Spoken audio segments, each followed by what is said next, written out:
the pure observer, witness, which is to be watching the phenomenal world. What do you think of what I said? You can be here as if you were a universal godlike observer. Okay. What do you think? I have no problem with that. So this is called the meta position, and when I got familiar with this model, I was surprised because this meta position is outside the phenomenal world. And by the way,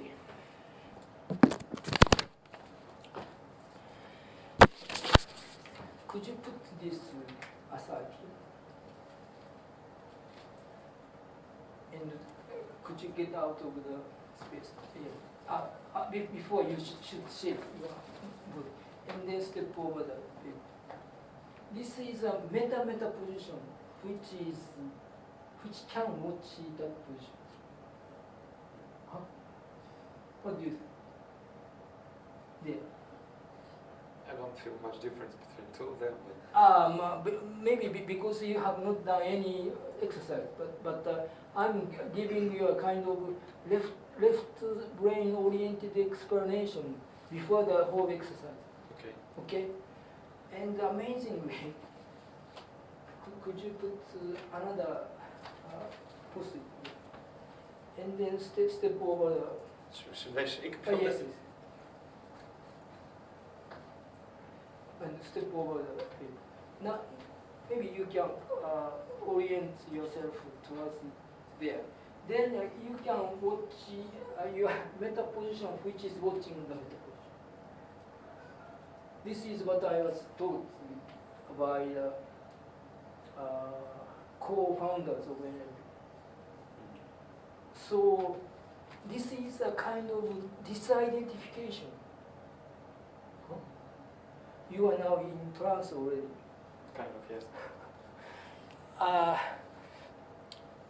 What this kind of exercise can enable us to achieve is to create meta position outside the phenomenal world, which can watch your environment, i.e., the body, a la Vedanta, behavior, a la energy, a la Vedanta, capabilities, memory, a la Vedanta, beliefs, intellect, a la Vedanta, identity, blissfulness, a la Vedanta. What do you think? Where does the meta observer stop? No, it doesn't stop. It turtles all the way down? Yes. And I think this endless end of meta positions must be God. Are you saying that I can keep putting? Yeah. I have a very idiosyncratic definition of what God is.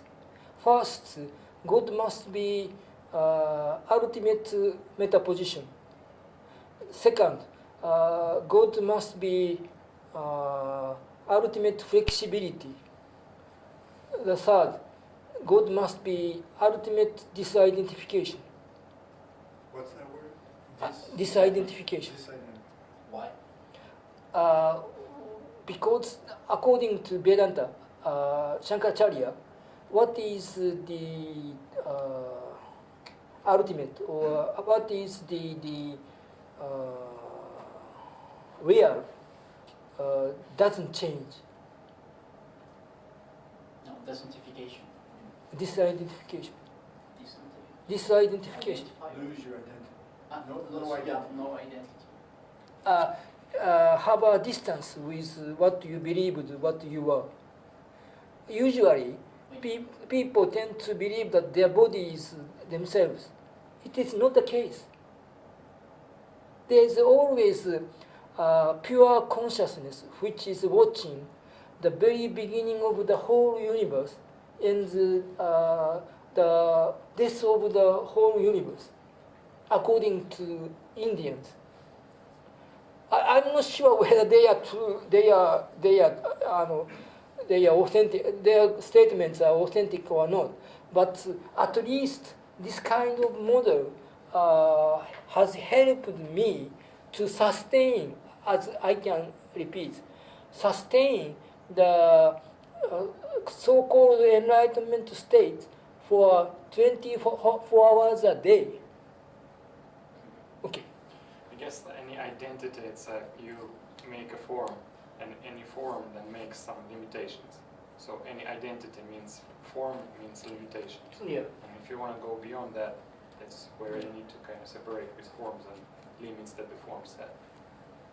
Yeah. And interestingly, very interestingly, you cannot possibly continue to put an endless series of metapositions forever. And my teacher, John Grinder, is a minimalist. So, how about putting this paper onto there? And onto there. So, Grinder chose to put metapositions on same spot. This is amazing.